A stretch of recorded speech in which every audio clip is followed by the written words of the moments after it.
స్వామీజీ చిన్న మొన్న మీరు చెప్పిన సమాధానానికి స్వామీజీ అంటే ఆత్మ వెళ్ళిపోయినప్పుడు మనసుతో పాటు బుద్ధి కూడా వెళ్తుందా అండి? ఓన్లీ మనసు ఒకటే వెళ్తుందా? మనస్తత్వము, అహంకార తత్వము, మనస్తత్వము విరజా నదిలో వెళ్ళిపోతాయి. కేవలం ఆత్మ మాత్రమే దివ్యమైన అనుభూతిలో వాళ్ళ దగ్గరికి. అక్కడ బుద్ధి మనస్సు ఆ రెండు అంటూ విడిగా ఉండవు, అన్ని ఆత్మలో లీనమవుతాయి. ఆత్మే అందులో దాని యొక్క భాగాలుగా ఉంటాయి. అనుభూతి అంతా ఆత్మలోనే ఉంటుంది.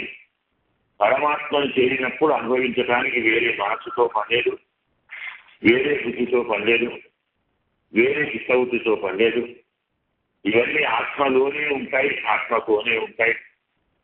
సహజంగా ఆత్మలో ఉండేటువంటి ప్రవృత్తులే సంసారానికి వచ్చినప్పుడు ఒక ప్రవృత్తికి బుద్ధిని, మరొక ప్రవృత్తికి మనస్సుని, ఇంకో ప్రవృత్తికి ప్రవృత్తి అని, ఇంకో ప్రవృత్తికి అంతఃకరణమని, మరొక ప్రవృత్తికి వైశాల్యమని ఒక 6 రకాల పేర్లతో ఈ లోకంలో వేరువేరు స్వరూపాలుగా ఉండి ప్రవర్తిస్తాయి. అక్కడ చేరినప్పుడు మళ్ళీ అన్ని ఆత్మలు లీనమవుతాయి.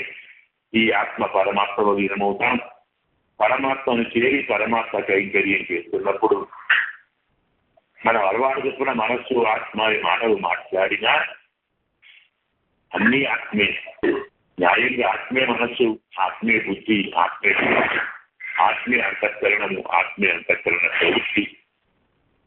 కాబట్టి అంతకు మించి ఇంకా వేరే ఏది ఉండదు. అన్ని పనులు ఆత్మే చేస్తుంది. ఆయా పనులను బట్టి మనం ఓహో ఇది మనస్సు, ఇది బుద్ధి, ఇది అంతఃకరణం, ఇది చిత్తం అని అలవాటు చొప్పున భావిస్తాం తప్ప అక్కడ వేరే ఇంకా మనస్సు, వేరే ఇంకా శరీరం ఇవన్నీ వేరే ఉండవు. ఎందుకంటే ఈ శరీరాన్ని విడిచిపెట్టి ఇంకో శరీరాన్ని తీసుకునేటువంటి వాడు ఈ శరీరం నుంచి ఆ శరీరంలోకి మళ్ళీ మనస్సు, వృత్తి, ఇంకో శరీరం ఇవన్నీ రావాలి. కాబట్టి ఇక్కడ మళ్ళీ అవన్నీ విడిగా ఉంటాయి. ఇంకో దేహాన్ని తీసుకుంటాయి, అనుభవిస్తాయి.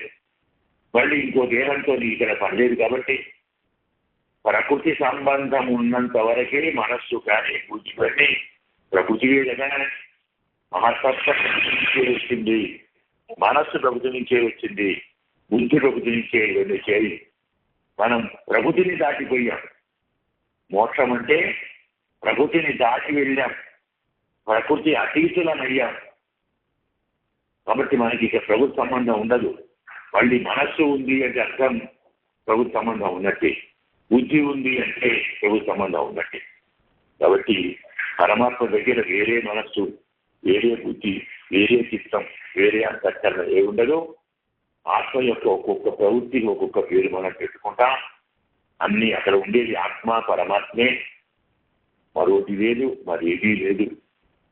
అక్కడ కూడా మళ్ళీ ఇవన్నీ ఉంటే అదో సంసారం, మళ్ళీ అది ఈ లోకానికి సాటి వస్తుంది. కాబట్టి అక్కడ వేడికి సంబంధం లేదు.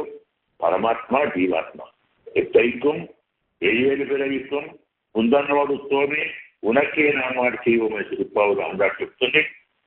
ఎన్నెన్ని జన్మలు, ఎన్నెన్ని వందల వేల లక్షల కోట్ల జన్మలు గడిచినా నీతోటే ఉండాలి, నీకే సేవ చేయాలి అంటే నీవు నేననే ఇద్దరమే ఉండాలి. మన మధ్యన ఎవరూ ఉండకూడదు. జీవాత్మ పరమాత్మలు మాత్రమే ఉండాలి, మరేమీ ఉండకూడదు. మరేవి అంటే మనస్సు ఉండకూడదు, బుద్ధి ఉండకూడదు, చిత్తం ఉండకూడదు, అంతఃకరణ ఉండకూడదు.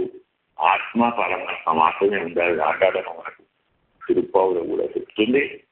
ఇదే సకల శాస్త్ర సర్వస్వ సిద్ధాంతం అంటాం. కాబట్టి అక్కడ మళ్ళీ మనస్సు, మళ్ళీ బుద్ధి యొక్క ప్రదర్శన మనకు అక్కడ ఉండదు అన్నమాట.